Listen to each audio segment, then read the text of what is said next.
Mata merah termasuk jenis penyakit mata yang sering terjadi. Namun, perlu dipahami bahwa ada beragam kondisi yang bisa menjadi penyebab mata merah. Perdarahan subkonjungtiva merupakan salah satu penyakit mata yang juga bisa menyebabkan gejala kemerahan pada mata. Ketahui informasi seputar perdarahan subkonjungtiva melalui ulasan berikut ini. Perdarahan subkonjungtiva adalah kondisi yang terjadi ketika pembuluh darah kecil di bagian putih mata, sklera, pecah tepat di bawah lapisan bening mata, konjungtiva. Konjungtiva tidak dapat menyerap darah dengan sangat cepat, sehingga darah bisa terperangkap di dalam mata. Anda mungkin tidak menyadari ketika mengalami kondisi ini sampai Anda bercermin dan melihat bagian putih mata berwarna merah cerah. Pada beberapa kondisi, bersin atau batuk yang kuat dapat menyebabkan pembuluh darah pecah di mata. Perdarahan subkonjungtiva sering terjadi tanpa ada kerusakan mata dan biasanya tidak berbahaya. Meski dapat terlihat mengkhawatirkan, kondisi ini tidak perlu pengobatan khusus dan dapat menghilang dalam waktu sekitar 2 minggu. Dilansir dari Cedar Sinai, perdarahan subkonjungtiva dapat muncul secara tiba-tiba pada usia berapapun. Namun, kebanyak penderita berusia dewasa lanjut.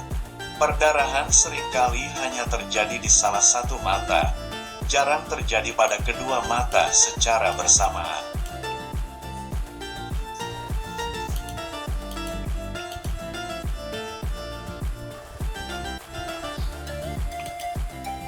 Kondisi ini dapat ditangani dengan mengurangi faktor-faktor risiko. Diskusikan dengan dokter untuk informasi lebih lanjut. Orang-orang dengan perdarahan subkonjungtiva biasanya tidak mengalami gangguan pada penglihatan dan tidak terasa sakit. Umumnya, Anda tidak menyadari kondisi ini hingga Anda bercermin atau diberitahu oleh seseorang bahwa mata Anda merah. Berikut beberapa gejala yang bisa menandakan perdarahan subkonjungtiva. 1. Sangat jarang orang mengalami rasa sakit ketika perdarahan dimulai. Ketika perdarahan pertama kali terjadi, Anda mungkin akan mengalami rasa tidak nyaman atau seperti berpasir di mata. Saat perdarahan membaik, beberapa orang bisa mengalami iritasi ringan pada mata. 2. Perdarahan ditandai dengan area merah terang yang jelas dan tajam di atas sklera.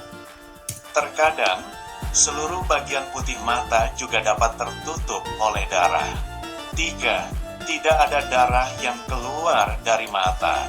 Jika Anda mengusap mata dengan tisu, umumnya tidak ada darah. 4. Perdarahan akan tampak lebih parah dalam 24 jam pertama. Kemudian perlahan-lahan berkurang dan mungkin terlihat kekuningan setelah darah terserap. Kemungkinan ada tanda-tanda dan gejala yang tidak disebutkan di atas. Bila Anda memiliki kekhawatiran akan sebuah gejala tertentu, konsultasikanlah dengan dokter Anda. Apabila perdarahan subkonjungtiva tidak kunjung reda setelah 2-3 minggu, lakukan pemeriksaan ke dokter mata. Jika perdarahan juga disertai nyeri pada mata, gangguan penglihatan, atau gejala lainnya, konsultasikanlah dengan dokter Anda. Perdarahan subkonjungtiva biasanya tidak memiliki penyebab yang jelas. Namun, pada beberapa kasus yang serius, perdarahan pada mata ini dapat menjadi gejala dari kondisi infeksi yang terkait dengan tubuh atau kornea, seperti abrasi kornea dan pemakaian lensa kontak dalam jangka waktu lama. Terkadang, perdarahan subkonjungtiva juga dapat terjadi akibat cedera mata traumatis, seperti berikut ini. 1. Trauma akibat manuver Valsalva.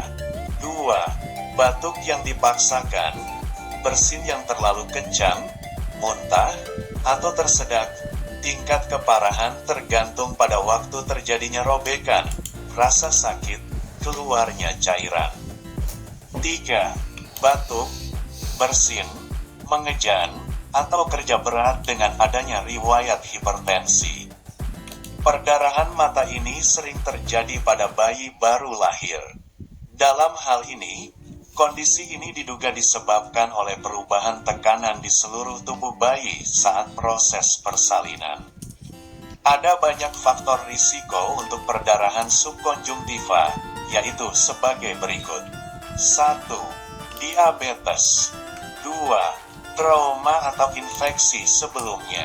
3. Zat kimia. 4. Penggunaan lensa kontak. 5. Mengangkat atau mendorong objek berat. 6. Tekanan darah tinggi, hipertensi. 7. Gangguan penggumpalan darah. 8. Penggunaan obat pengencer darah, seperti warfarin dan aspirin. Dokter umumnya bisa mendeteksi perdarahan subkonjungtiva dari gejala yang terlihat pada mata, sehingga pemeriksaan lanjutan tidak diperlukan. Namun, jika perdarahan pada mata ini terus mengalami kekambuhan, dokter mungkin akan melakukan beberapa pemeriksaan lain, seperti berikut ini. 1.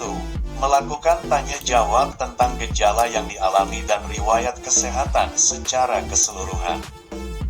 2. Melihat kondisi mata secara langsung dengan bantuan mikroskop khusus yang dilengkapi senter. Alat ini bisa membantu dokter melihat kondisi mata dengan lebih jelas hingga ke lapisan yang lebih dalam. 3. Melakukan tes darah untuk mengukur tekanan darah. 4. Mengambil sampel darah secara rutin untuk mendeteksi adanya kelainan darah yang bisa menyebabkan perdarahan serius. Jika terjadi cedera, dokter mungkin perlu memeriksakan mata Anda untuk menurunkan risiko kerusakan bagian mata lainnya. Pada umumnya, kondisi ini tidak diperlukan perawatan khusus dan bisa sembuh dengan sendirinya dalam 1-2 minggu. Namun, beberapa pengobatan berikut mungkin diberikan oleh dokter untuk memulihkan perdarahan pada mata. 1. Obat tetes mata yang dijual bebas dapat menjadi pilihan pengobatan untuk meredakan mata merah dan rasa tidak nyaman pada mata. Dokter mungkin juga meresepkan obat tetes mata untuk mengurangi iritasi yang bisa saja muncul. 2. Jika perdarahan pada mata dipicu kondisi lain, misalnya tekanan darah tinggi, dokter dapat meresepkan obat penurun tekanan darah. 3. Anda perlu juga menghindari penggunaan aspirin, ibuprofen, naproxen, atau obat antiinflamasi non-steroid lainnya. Obat-obatan tersebut dapat meningkatkan perdarahan. Pastikan Anda tidak mengucek mata meski rasanya tidak nyaman. Sebab, hal ini dapat meningkatkan risiko pendarahan terulang kembali yang justru membuat penyembuhan semakin lama. Biasanya, pemulihan perdarahan subkonjungtiva bisa selesai tanpa masalah jangka panjang, mirip dengan memar ringan di bawah kulit. Seperti memar, perdarahan ini akan berubah warna, seringkali merah menjadi kuning saat sembuh. Selain pengobatan medis, Anda juga bisa mengompres mata dengan es batu yang dibalut kain untuk membantu meredakan pembengkakan dan rasa tidak nyaman pada mata. Konsultasikan lebih lanjut dengan dokter bila kondisi belum kunjung membaik maupun masih ada pertanyaan lainnya.